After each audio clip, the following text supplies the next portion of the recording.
The Heisenberg uncertainty principle. It's one of those things that you hear about and think, oh cool, that sounds really smart, and then kind of forget about until your nerd friend brings it up in his or her intellectually challenging conversations. And then you sit there like a dumb idiot, scratching your head and hoping that some otherworldly being will come and save you from entire social damnation. Well, fear not. I present to you the Heisenberg uncertainty principle in its newly simplified glory so that you can now sound smart too. The basis of this principle starts on one thing before we get into the mumbo-jumbo equations, and that thing is superposition. This is how superposition works.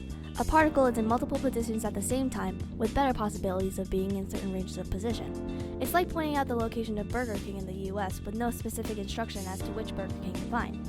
You find all the Burger King locations in the US, but it won't matter because you don't know anything else about the Burger King you're looking for. Nonetheless, they are all Burger Kings, and nothing changes that. A particle is the same. It's in many places, but not as separate objects like the Burger Kings are. A particle is in multiple places at once.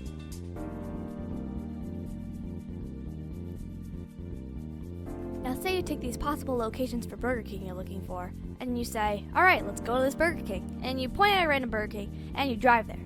This is equivalent to what's called collapsing the superposition, where you measure that particle and it gives you a certain position. When you measure the particle, the superposition is no longer. If you measure it again, it will be in that same position because the superposition has been broken by you measuring it. In this way, you can never be certain of where exactly the particle is because that's the thing, it's not exactly anywhere. This is what we call the uncertainty in position, or delta x. Now let's backtrack a little. Earlier I said that a particle is in multiple positions at the same time, with better possibilities of being in certain ranges of position. Now the likelihood of the particle being found in those vague areas is determined by a concept called the wave-particle duality. All things exist in both particle and waveform. While we don't see this as much in our everyday lives, it's much more apparent on a smaller scale, like the strangely superposition particle. Yes, these particles also exist as waves, and this waveform is what actually allows superposition. See, when you look at a wave, it isn't in just one position.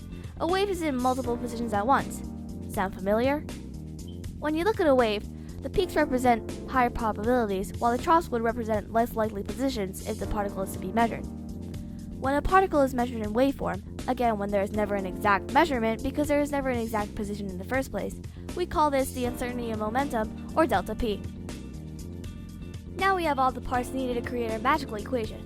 The equation for the Heisenberg uncertainty principle is delta x times delta p is about greater than or equal to Planck's constant divided by 4 times pi. For our purposes, Planck's constant is simply put an unimaginably small number. Good job, now you know the equation our principle follows. Now let's go into what it actually means. When you can narrow down the range of the location of your particle, the value of delta x goes down. Subsequently, delta p has to go up in order to keep the equation true, and vice versa. In order to keep this as simple as possible, let's substitute the equation with a more straightforward situation. Delta x is the price of pumpkins, and delta p is the price of pineapples. Anyway, so you go to the store and you have a coupon that says you'll get 50% off your groceries if you spend at least $10 worth of pumpkins and pineapples combined. You won't need pumpkins until later this fall, but the coupon expires tomorrow, so you buy just one pumpkin, which is $1. You need 2 pineapples for a recipe that you're going to make for a party, and the 2 pineapples cost a total of $2. You spend $3 on both fruits total, but oh no, you need $10 worth of pineapples and pumpkins to get the discount. Pumpkins go bad super fast, so you buy a bunch of pineapples and decide to just give them away at the party because you don't know what to do with 7 extra pineapples. In this same way, if you pinpoint as much as you possibly could the value of either delta x or delta p, you must increase the range of the other value so that the product remains greater than or equal to Planck's constant.